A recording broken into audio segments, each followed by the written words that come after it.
شاسخان قریباً د ژوند 20 کلونه موسیقۍ ته ورکړي دي.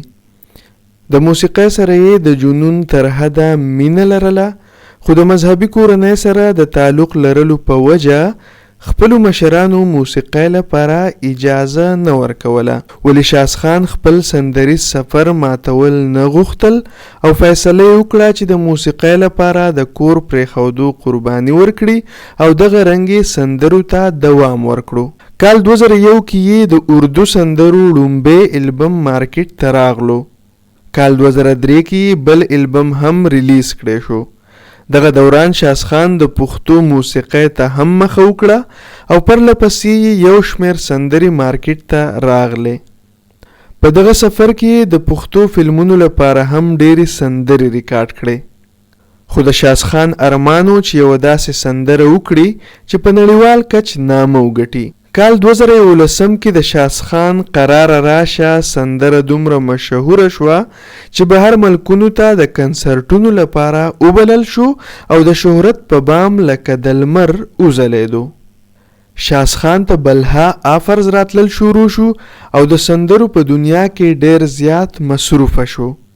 خلکو به د هغه سره ملاقات لپاره انتظارونه کول.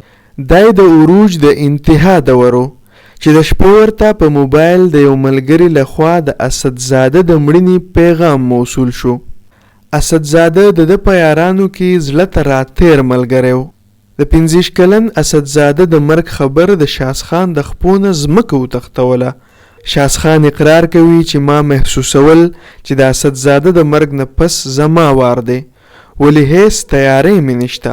هم په دغه لحظو کې شاسخان د خپل هنر نه توبه وکړه او فیصله وکړه چې باقی ژوند به د الله او د رسول په لار کې تیروي.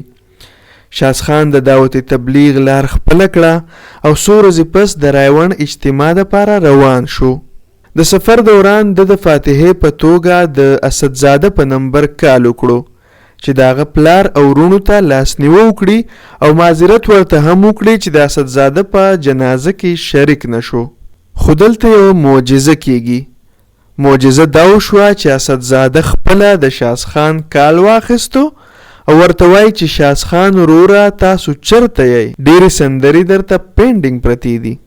شاسخان ورته په حیرانتیا سره وایي چې اسدزاده ته خو مړ شوی نه وې یاره. اسدزاده ورته وخندل چې ژوندی یم اشنا، دا خو ستا سره مظفر ټوکه کړې وه.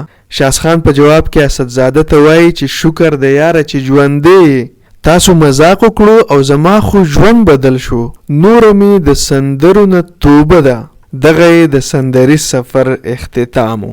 د دعوت تبلیغ سره سره یې د حمدونات سلسله هم روانه کړې ده او اوس په خپل ژوند کې ډېر خوشحاله او خوښ دی.